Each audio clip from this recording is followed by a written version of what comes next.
So let's bring in our panel of political observers to debate and dissect. Susan Smith is a principal with Blue Sky Strategy Group. Josie Sabatino is a senior consultant with Summa Strategies. And Kim Wright is principal with Wright Strategies. Hello to all three of you. Hi, Andrew. Hi, Andrew. So we have some signals going out to the media that a cabinet shuffle is in the cards this summer. So Susan, I want you to start us off. If reporters are going to be outside Rideau Hall shortly for a swearing-in ceremony, what Liberals are you expecting to see pulling up at the front door, or perhaps not pulling up? I definitely think there'll be a cabinet shuffle this summer, Andrew. There's no question. This is sort of the last year, the last runway before the federal election, whenever it may be. I think the Prime Minister has already been checking in to see who may be running, who may not be running again. And that's an important opportunity to put new people in new positions, give them some time to learn this summer. So who do I expect to see? I think it would be interesting to see George Shahal, the MP for Calgary Skyview and the only Liberal MP in Calgary, make it to cabinet. I think it might be interesting if Terry Duguid, if Minister Van Daal doesn't run again, Terry Duguid came in. Maybe Charles Sousa, who was the former Ontario finance minister. I see him potentially making cabinet. For example, if Minister Bennett doesn't run again. Carolyn Bennett has had a long career in politics. You may see Minister Macaulay retire, so that would be a new face from Prince Edward Island. I'm just trying to think. Oh, and Joyce Murray from BC. I fully expect her to be certainly moved from where she is. And I think it's inevitable that Marco Mendicino gets a new job of some sort after a cabinet shuffle. Right, and Josie, certainly Conservatives have been calling for Mr. Mendicino's resignation, so that is a possibility. How do you see a cabinet shakeup playing out? What are you going to be looking at? Well, I certainly don't think we'll see that car with Marco Mendicino rolling up to Rideau Hall anytime soon, especially after, watching him run through the halls of Parliament and have media chase after him last week. But I think the big thing we'll be watching as we head into the summer months is whether the government's serious about doing a hard reset. And I think after kind of the disastrous couple of months they've had in Parliament, they really have to think about who they want to position as their front bench heading into a potential election. We're not that far away. It could happen, within the next several months. So I think we'll be looking to see whether that finance portfolio is up for grabs and whether some of those big hitters like Anita Anand and the industry minister are positioned to kind of move into some of those higher portfolios heading into a potential cabinet shuffle. All right, Kim, let me hear from you. Who are some names you would expect to see either elevated or relegated in the next few weeks? Look, if I were Mary Ng, I'd be sending Marco Mendicino a whole bouquet of flowers and maybe a bottle of wine, because he has certainly taken the heat off of her ill-advised performance over the last several months. But definitely Marco Mendicino is going to have to be out. There's going to have to be that political head on a pike, in particular for the Bernardo affair and the lack of movement. I would also say that Bill Blair is probably also well overdue to be pushed out of cabinet. If you look at the Johnston report, that the fact that he couldn't figure out his email portals, that's not exactly instilling confidence in a government. There'll certainly be lots of other questions as to whether or not Minister Boissonnault gets a promotion. He has certainly been out doing the heavy hitting for this government and is probably in line for a promotion.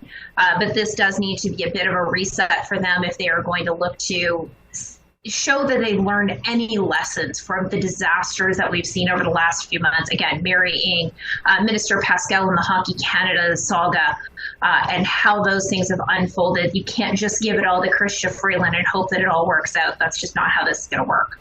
Okay, let's turn to another story that continues to be a big story this week, which is foreign interference and the talks between the government and the opposition parties unfolding on what a public inquiry might look like. Conservatives are telling the government, call a public inquiry, and then we'll suggest names and terms of reference. This is a bit of a different approach than what the other opposition parties are doing. So, Josie, why do you think Mr. Poilievre has chosen that as his posture? Well, I think it's important to note that it's not just Mr. Poilievre who's called for public inquiry. It's all party leaders with the exception of Justin Trudeau. So I think, reiterating that he wants to hear those words from the government side before, we do all this work that you may shoot down is a fair place for them to start at. And it's important to not get lost in this, that there has been months wasted. The government has spent the entire spring session avoiding calling that public inquiry. So I really think in order to get all parties on side, and they've agreed to do the work, the government has to start by saying, we are taking this seriously and we are ready to call this public inquiry and let's all get to work. And I think that's the important next step that needs to come in the coming days. Okay, well, Kim, I'll get you to weigh in next because, again, we do have this different approach between what the Conservatives have said, what the Bloc Québécois has put forward, and what Jagmeet Singh and the NDP has been saying, publicly at least, about a public inquiry. What's your sense of how the opposition leaders have been handling this? Well, Jagmeet Singh has been saying publicly, privately, and everywhere in between that there needs to be a comprehensive public inquiry that looks at all of the foreign interference actors, not just China, although that is the most pressing, but what has Russia been up to, other actors. And what is the government doing about that? He's been very consistent from the beginning. So he has been open and willing to have those discussions, to move those forward, because Canadians deserve the answer. Parliamentarians need to know what is being done to protect their safety as well as the safety of our elections. And I think everyone on this panel can agree that this whole charade of whether we'd call it an inquiry or not has gone on far too long.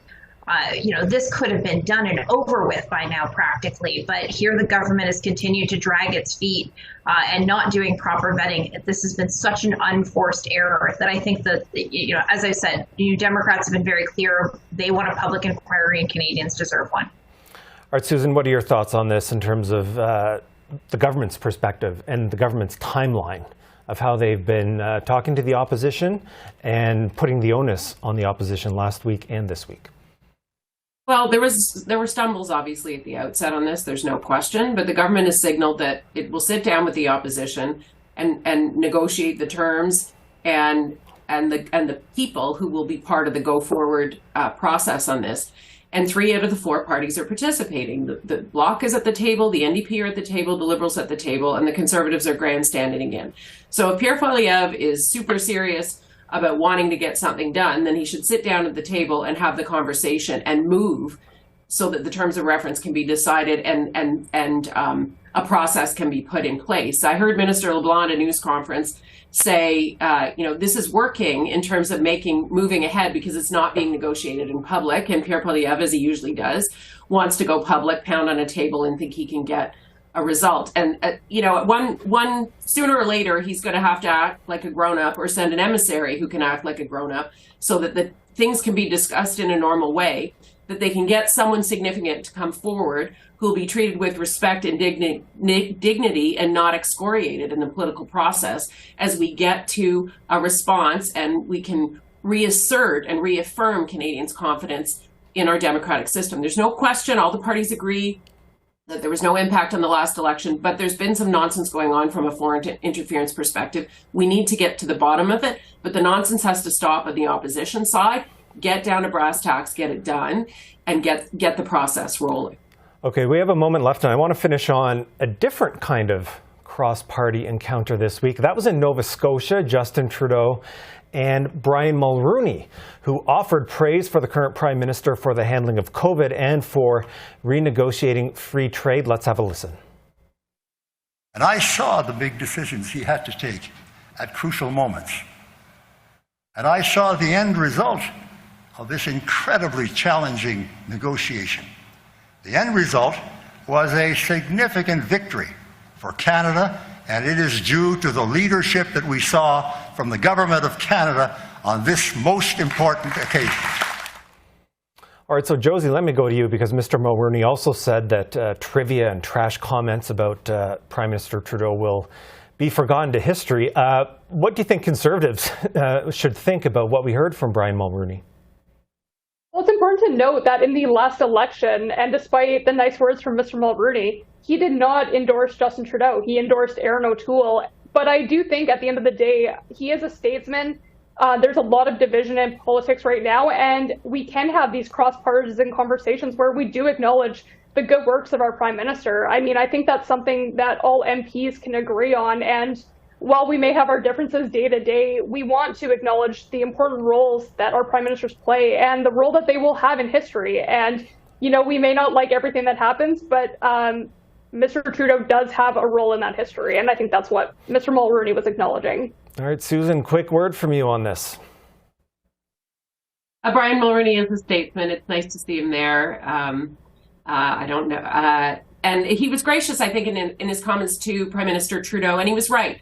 The pandemic was the toughest thing any prime minister has faced in this country in 156 years, and he tackled it, and hand in hand with the premiers, talked about NAFTA. And Justin Trudeau did something very interesting in the NAFTA negotiations.